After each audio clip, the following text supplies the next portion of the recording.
Gohan's new form, whether you want to call it Final Gohan, Beast Gohan, whatever it may be to you, has been laughing in the face of power scalers ever since its inception, and rightfully so.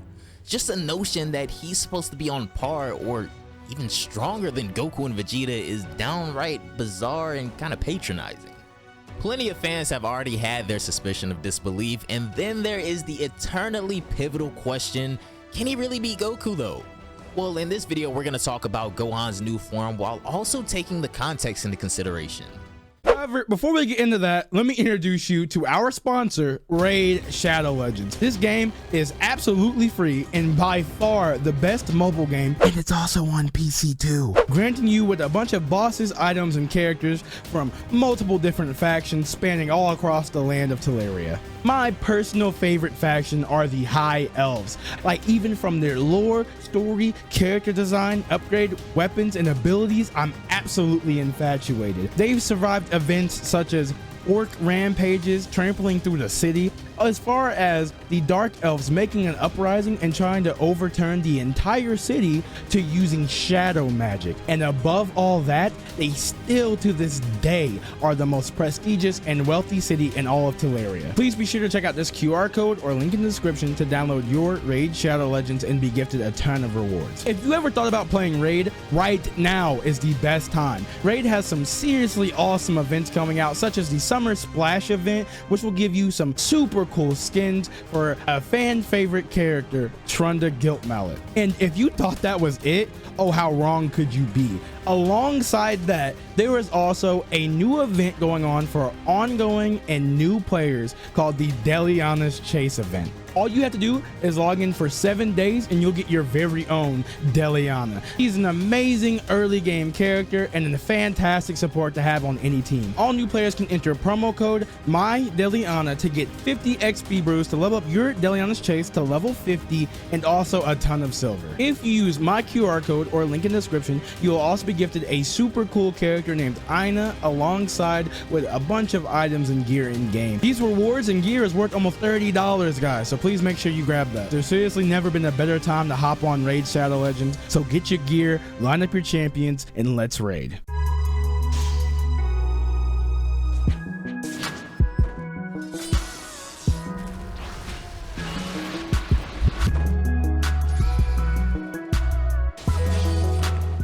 Most of us have always been aware of the fact that Gohan is special. There's no doubt about that at this current point. This idea was carefully portrayed in the entire series, starting from the moment Gohan surprised Raditz, throughout the Frieza saga, and then finally it became larger than life in the Cell saga. Goku knew all this time that something innate had been lying dormant within Gohan, and that's why he saw the Cell games as an excellent opportunity to bet it all on his son. In his words, he told Gohan that he's going to reach the state beyond a Super Saiyan, but he wanted Gohan to be more powerful than himself. And that is exactly how things ended up playing out. Gohan's Super Saiyan 2 form against Cell was revolutionary at the time. I mean, it was the personification of the power Goku had since lying dormant within him, and that awakening resulted in the evolution of the Super Saiyan state. And just like that, the Super Saiyan 2 was born. However, as we saw in the Majin Buu saga, as we fast forward a little bit, Gohan still had much more left within it. What the old Kai helped unleash was all of his dormant potential, basically allowing him to let his latent potential run on all cylinders whenever he felt like it. And seeing what it implied, Mystic Gohan or Ultimate Gohan were certainly befitting names in my opinion.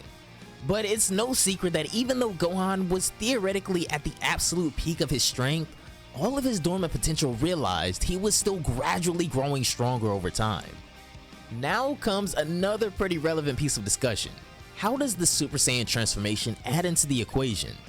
Does it actually even elevate Gohan's stats like it does with the other Saiyans? Well, we have seen Gohan use his Super Saiyan form while in his potential unleashed states in the Dragon Ball Z Battle of Gods movie. He used his Super Saiyan form in addition to his ultimate form in a desperate attempt to fend off against Lord Beerus. However, as the story progressed, Gohan began to develop a sort of different idea of progression. Before the Tournament of Power and while he was sparring against Goku's Super Saiyan 2 form, he refuses to transform into a Super Saiyan because his goal is an ultimate form that no one has ever seen before. And then when he faces off against Kefla in the manga during the Tournament of Power, he expresses this idea once again that he chooses to keep evolving as a human and not necessarily rely on his Saiyan blood anymore, meaning that Gohan has sought to walk an untrodden path. Here I definitely feel like Gohan's words are intended to be taken as face value, but it is also somewhat paradoxical because the essence of Gohan's entire potential has always been about him being this half-blooded Saiyan, and so rather than setting aside his Saiyan evolutions, it probably would have been better if he awakened a transformation that had a contrast of both sides. And I mean, come on guys, it's not like the Ox King's blood is any stronger than Goku's, right? Well, anyways, these statements by Gohan had yet to go anywhere in the manga until this movie, where Gohan went even further beyond and whipped out this new form that is supposedly as strong as what Goku and Vegeta can do. Naturally, this would set the community ablaze because unlike Gohan, those two have had to do a lot more than a simple rage cry to get to where they are right now. So it just doesn't make any sense for Gohan to jump all these levels and then feign ignorance, right? Or does it? As long as we take the idea that he is as strong as Goku and Vegeta out of the equation, Gohan's beast form feels completely organic considering the light hints about his evolution in the manga the whole time. Even during the Tournament of Power while he fights Kefla, Piccolo comments about how all Gohan did prior to entering the tournament was regaining his sense of battle, and yet he somehow managed to grow stronger than ever before in this fight, and that's not by accident. So despite claiming to not rely on Saiyan blood anymore, he keeps getting stronger the usual Saiyan way, but that's completely alright as well, since we know it's not about taking his words literally, it's about the individuality of the character. Goku stumbled onto Ultra Instinct for a brief period before eventually mastering it and then having trouble with it once again. If you're caught up in the manga, you know exactly what I'm talking about. Naturally, of course, once he overcomes this dilemma, he'll show us an even greater strength, one that's a little bit more in line with his individuality as well. Vegeta, on the other hand, attained Ultra Ego, the power of the Destroyers, and unlike the base Ultra Instinct, this appears to be more in line with his self-indulgent nature. We can't forget about Piccolo because in the movie he also had a field day as well thanks to those Dragon Balls, but now we're talking about Beast Gohan. As Toriyama Sensei himself commented, Gohan has finally achieved his own unique evolution. It is based on the awakenings he's continuously had ever since he was a boy. Though since the analogy was synonymous with the idea of a beast awakening, Toriyama named this transformation Son Gohan Beast, or Beast Gohan if you like that better. It's basically the idea that the beast within him has finally awakened, but then again, if this is where the beast within him finally awakens, what was it back then when the old Kai released his dormant potential? Honestly, if this transformation had debuted in the manga, we probably would have seen it get fleshed out a lot more. For now, it just feels really unrefined and incomplete, as it should for making a 5-minute appearance in a movie, but I'm sure we'll get a ton more on that later. Toriyama Sensei has also stated what his thought process was while creating the design. First, he tried giving Gohan like a scary face and paler skin, but that didn't really have the correct feel to it, so instead he just gave him the wild, crazy upturned Super Saiyan 2 hair, and there we go.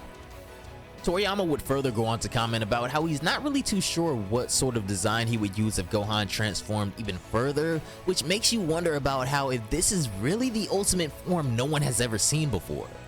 Anyways, while Goku and Vegeta are indeed walking their separate paths, their strengths Ultra Ego and Ultra Instinct aren't really unique to them. However, this one is. Beast Gohan is a form completely unique to Gohan himself. In theory, it is the direct evolution of his potential unleashed state, and even though the idea that the wild beast within has awakened is too abstract and should be old by now, since this concept is unique to Gohan, this is how it is. There's not really too much more to go off of from here other than pure speculation, so don't forget to drop your wildest thoughts about this wild transformation down below. Now, there's also the indication that this movie is simply a direct sequel to the Dragon Ball Super Broly movie. The Moro and Granola arcs are kinda irrelevant for the same reason. This implies that Cell Max in this film is supposedly stronger than Broly, and since Broly was defeated by Gogeta Blue, Gohan's statement about how Goku and Vegeta might not have been able to defeat Cell Max seem a little bit more considerable. But we also cannot ignore about how after transforming into Beast Gohan, Cell Max was basically bullied from there on out. I mean, there was nothing else he could do. Would this in turn mean that Gohan is now that much stronger than Goku, Vegeta, and Broly were in the last movie? It's a whole new can of wormholes regardless, and this short epilogue at the end where Goku and Vegeta talk about surpassing Jiren definitely does not help either, because considering the ages of the characters in the movies such as Pan, this movie should have taken place well after the events of the Moral and Granola arcs.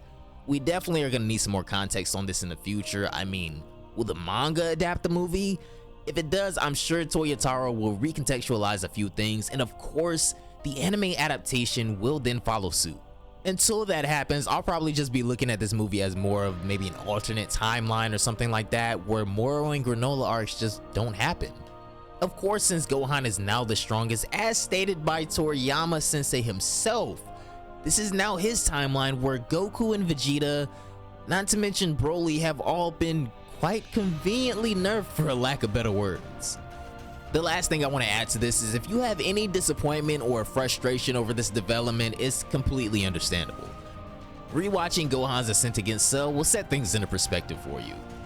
And that is what I'm going to call a legendary, properly foreshadowed, if I do say so myself, and carefully executed evolution. So until we see this development properly expanded upon in the actual manga or anime adaptation coming back in 2023, by the way guys, if you didn't know by now, but Gohan's new form is just a bit too shallow at the moment to be considered on par with what's going on with Goku and Vegeta in the latest arc. Anyways, that is gonna do it for this one, guys. Thanks so much for watching all the way until the end. If you made it this far, I really appreciate it as always. I see you guys have really been enjoying the Dragon Ball Super superhero videos, so as we get closer to that release date on the western side of the world, I will be doing a lot more, trust me. There's so much we can talk about.